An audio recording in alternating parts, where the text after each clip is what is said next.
Qui aurait cru que le fait que tu es entrepreneuse et que tu crées du contenu sur tes réseaux sociaux puisse réellement mettre en danger tes parents ou même les aînés que tu aimes dans ta vie? Le fait est qu'en créant du contenu, très souvent, on a un échantillonnage important au niveau de notre voix et c'est extrêmement suffisant pour des fraudeurs de pouvoir régénérer un message à partir d'une voix qui est similaire à la nôtre grâce à l'intelligence artificielle. Et on croit trop souvent à tort que le fait qu'on est un civil et qu'on crée pas de contenu sur nos réseaux sociaux, ça nous protège, quand en fait, c'est pas du tout le cas, puisque un message de notre répondeur, de notre cellulaire, est extrêmement suffisant pour créer un échantillonnage assez précis pour pouvoir imiter ta voix à toi.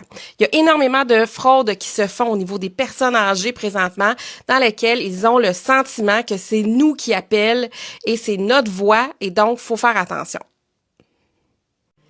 Chaque semaine, des personnes âgées sont pris dans une fraude dans laquelle des fraudeurs utilisent un message dans laquelle c'est exactement une réplique de notre voix pour pouvoir venir chercher des sous de la part de ces grands-parents-là. Et comme ils ne sont pas nécessairement au courant de toutes ces bidules d'intelligence artificielle qui existent et de ces possibilités de pouvoir imiter ta voix, eh bien, ils ont vraiment le sentiment que tu es en danger, que tu as besoin de leur aide et sont rapidement en train de pouvoir t'aider financièrement.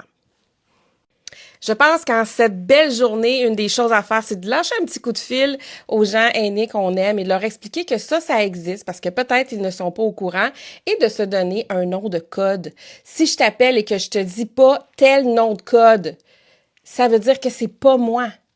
Demande que je te dise c'est quoi notre mot de passe. Sinon, tu sais que c'est pas moi. Alors, moi, je m'en vais appeler ma belle-mère. Just do you, boo.